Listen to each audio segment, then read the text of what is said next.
It wasn't a thunderclap, no dramatic music, no flickering lights.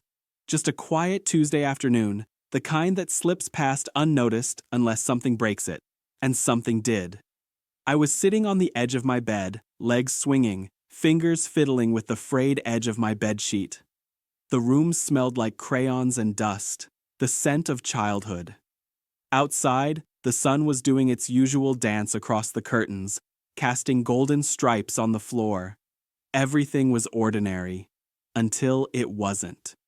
"Mama, I didn't take it," I said. The words came out too fast, too smooth, like they'd been rehearsed, though they hadn't. My voice didn't shake, my eyes didn't blink. I looked straight at her and lied. She was holding the broken vase, the one from the hallway, the one I'd knocked over while chasing my toy car. Her eyes were soft, not angry, just curious, just waiting. "You sure?" she asked, tilting her head slightly. I nodded. Maybe it was Allie. He was here yesterday. Allie, my cousin, my best friend, my scapegoat. Mama didn't say anything for a moment. She just looked at me, not with suspicion, but with something gentler, something that made my stomach twist. "Okay," she said finally. "I'll ask him." And just like that, the moment passed. The lie settled into the air like dust. Invisible, but present. I thought I'd feel relieved. I didn't. That night, I couldn't sleep. My bed felt too big, my pillow too loud. Every creak of the house sounded like footsteps coming to find me.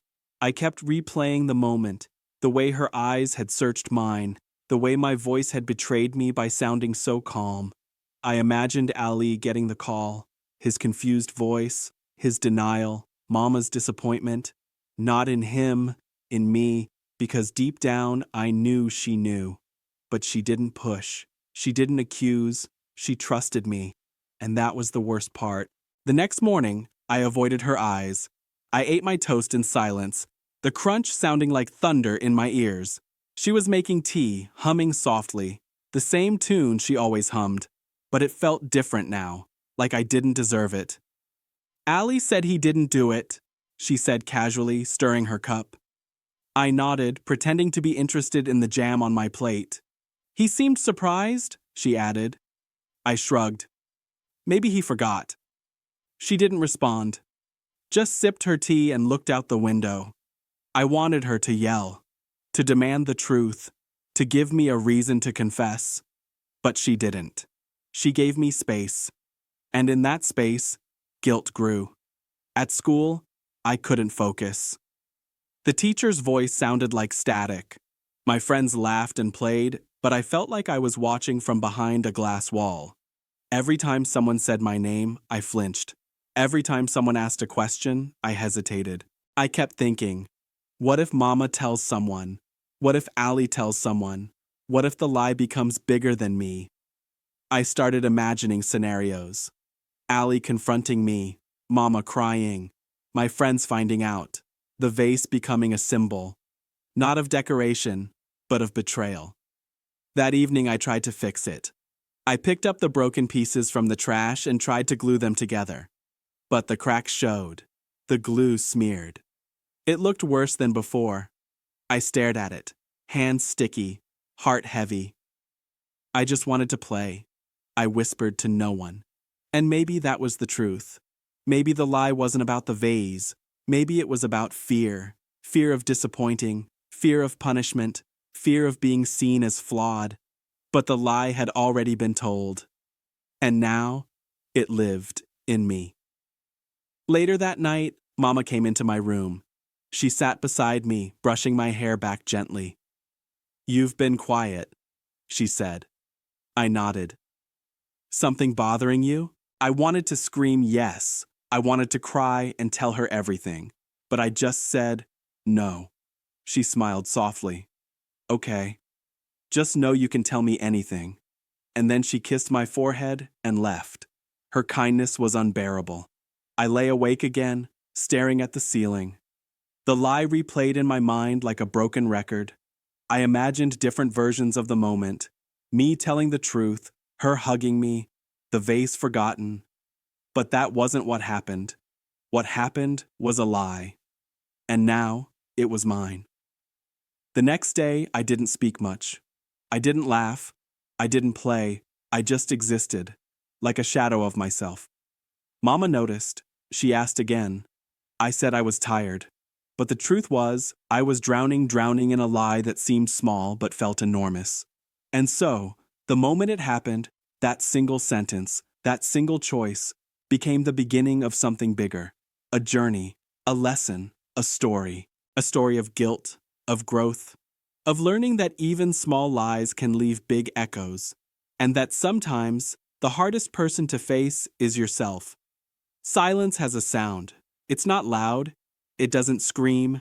It hums, low and constant, like a refrigerator in the middle of the night. You don't notice it until everything else stops. And then it's all you hear. That's what the days felt like after the lie. Not noisy, not chaotic, just humming. A quiet discomfort that followed me everywhere. I stopped talking as much, not because I didn't have words, but because every word felt like it might unravel me. Like if I said too much, the truth would slip out, uninvited. Mama noticed. Of course she did. You're not yourself lately, she said one morning, brushing crumbs off my shirt. I shrugged. Just tired. She nodded, but her eyes lingered, watching, waiting. At school, I became a ghost. I sat in the back. I raised my hand less. I laughed at jokes I didn't find funny. I avoided Ali. He tried to talk to me, asked if something was wrong. I said no, but I didn't look him in the eye. Because how do you look someone in the eye when you've used their name to protect your own? The guilt wasn't loud. It didn't shout. It whispered. It whispered when I saw the broken vase still sitting in the trash. It whispered when Mama smiled at me like nothing was wrong. It whispered when Ali offered me half his sandwich and I couldn't accept it. It whispered when I looked in the mirror and didn't recognize the boy staring back. I started having dreams. In one, the vase was whole again, glowing, perfect. I reached out to touch it and it shattered in my hands. Mama appeared, her face unreadable. She didn't speak. She just looked at me, and I woke up crying. In another, Ali was running away from me. I chased him, calling his name, but he didn't turn around. He just kept running. And the faster I ran, the heavier my legs became, like the guilt was pulling me down. I tried to distract myself. I played video games, I watched cartoons, I read books. But everything felt hollow, like I was pretending to be okay and the act was wearing thin. Even my favorite things lost their color. One evening, I sat in the living room while Mama folded laundry. The TV was on, but I wasn't watching. I was staring at the floor, counting the tiles. She looked over. You've been quiet all week. I nodded. Is something bothering you? I wanted to say yes. I wanted to spill everything. But the words got stuck in my throat. No, I whispered. She didn't push. She just nodded and kept folding. Her silence was louder than mine. I started writing in my notebook. Not homework, not stories, just thoughts. I lied. I don't know why. I just panicked. I wish I could take it back. I think Mama knows. I think Ali knows. I think I know. The pages became a secret place. A place where the truth could live without hurting anyone. But even there, the guilt followed. One day, during recess, I saw Ali sitting alone. I walked over, sat beside him. We didn't speak for a while. Then he said, "Did you tell your mom I broke the vase?"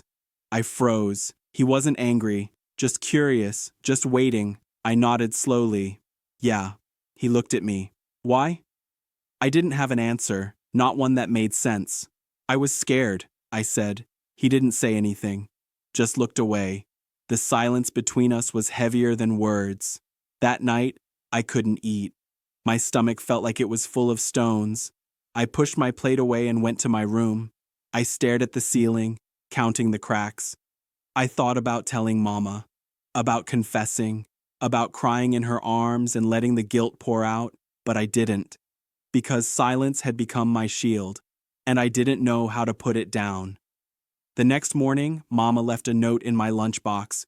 I love you, always. No questions, no accusations, just love. It broke me. I sat in the school cafeteria, staring at the note, tears stinging my eyes. I wanted to scream, to run, to undo everything, but I couldn't, because the weight of silence had settled into my bones. I started noticing things I hadn't before. The way Mama looked tired but still smiled, the way Allie laughed with others but not with me, the way my own voice sounded unfamiliar, like someone else was speaking. I was changing, not on the outside, but inside, and the silence was shaping me. One evening, I stood in front of the mirror and whispered, "I lied," just to see how it felt. It felt like truth, and truth, even whispered, is louder than silence.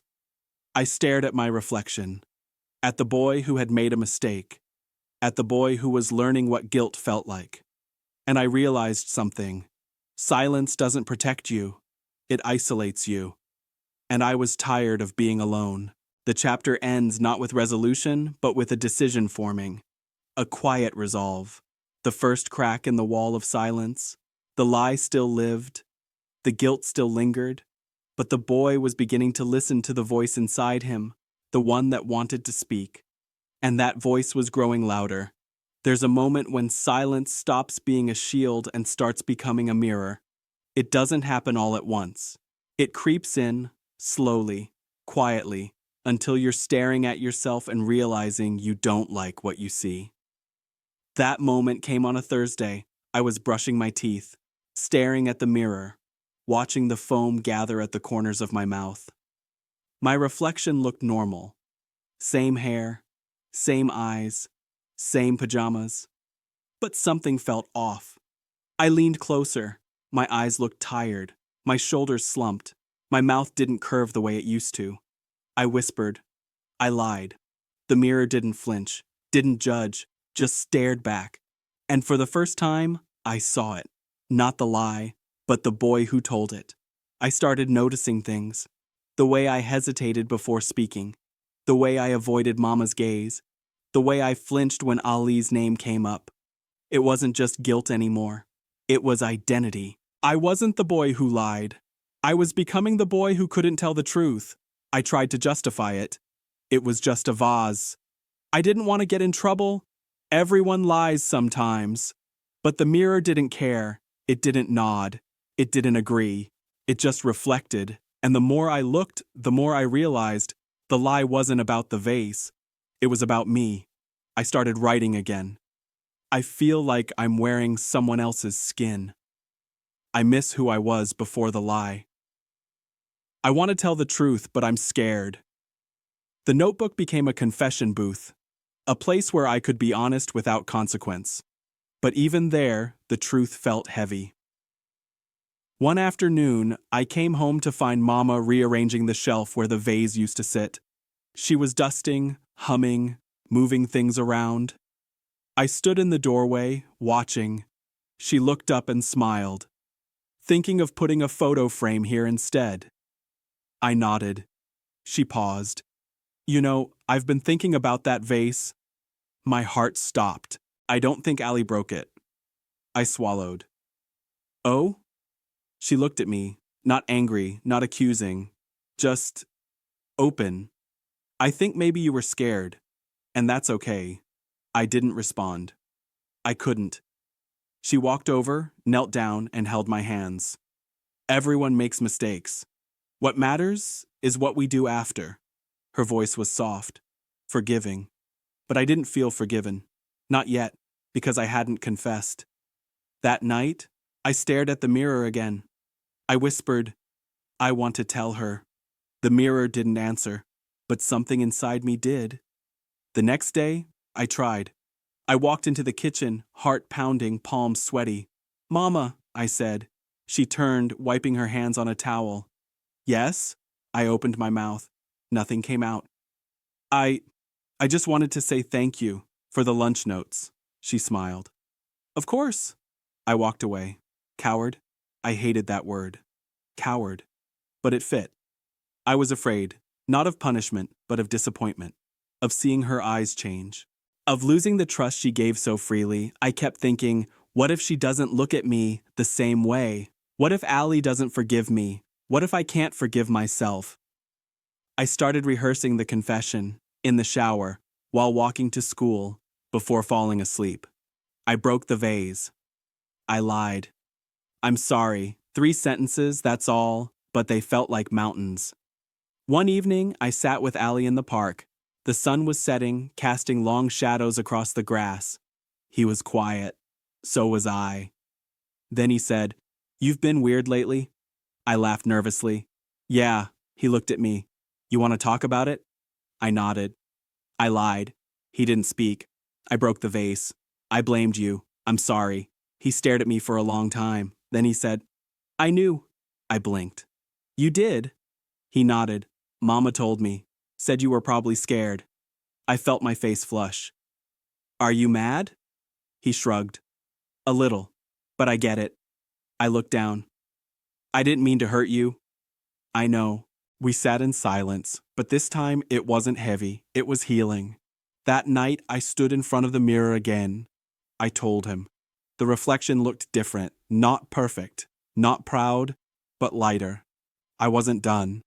Mama still didn't know, but something had shifted. The mirror wasn't just showing me the lie anymore. It was showing me the boy who was trying to make it right. And that boy was worth looking at. Truth doesn't knock. It waits, quietly, patiently, like a shadow at the edge of your bed, waiting for you to notice it. And when you do, when you finally turn toward it, it doesn't shout. It whispers, and that whisper changes everything. It was Sunday morning. The house smelled like toast and sunlight. Mama was in the kitchen, humming again. The same tune, the one that used to feel warm. Now it felt like a memory I hadn't earned. I sat at the table staring at my plate. The butter on the toast had melted into tiny golden pools. I hadn't touched it. Mama poured tea, her movements gentle, practiced. She looked at me and smiled. "You okay?" I nodded. "Yeah." She tilted her head. "You sure?" I opened my mouth, closed it. The words were there. They'd been rehearsed, but they felt heavy, like stones in my throat. "I need to tell you something," I said. Her hands paused. The kettle hissed. The room went still. She sat down across from me, her eyes soft. "Okay." I looked down. My fingers gripped the edge of the table. My heart was loud, louder than the silence. I broke the vase. She didn't speak. I was playing with my car. It hit the shelf. It fell. I got scared. Still, no words. I said Ali did it. I lied. I looked up. Her eyes didn't change. No anger, no shock, just listening. "I'm sorry," I whispered. She reached across the table and took my hand. "I know," she said. The world tilted. "You knew," she nodded. "I had a feeling. Why didn't you say anything?" She smiled. Not the kind that hides pain, but the kind that holds it gently. "Because I wanted you to come to me when you were ready." I blinked. "You weren't mad?" She squeezed my hand. I was sad, not about the vase, about the fear. I swallowed. "I didn't want you to be disappointed." She leaned in. "Wakar, I'm your mother. I will always love you, even when you make mistakes, especially then." I cried, not loud, not dramatic, just quiet tears that slipped down my cheeks and landed on the table. She got up, walked around, and held me. And in that hug, the guilt began to dissolve. We sat together for a long time. No words, just warmth. Then she said, "Do you want to call Ali?" I nodded. The phone rang twice. "Hello?" Ali's voice. "Hey," I said. "Hey." I told Mama. Silence. I told her the truth. Another pause. Then, "Good. I'm sorry. I know." We didn't talk much after that, but something had shifted. The silence wasn't heavy anymore. It was soft, forgiving. That afternoon, Mama and I went to the store. She let me pick a new vase. I chose one with blue swirls. like the sky and the sea had decided to dance. She smiled. Beautiful choice. We placed it on the same shelf, and it didn't feel like replacing something broken, it felt like starting over. That night, I wrote in my notebook, I told the truth.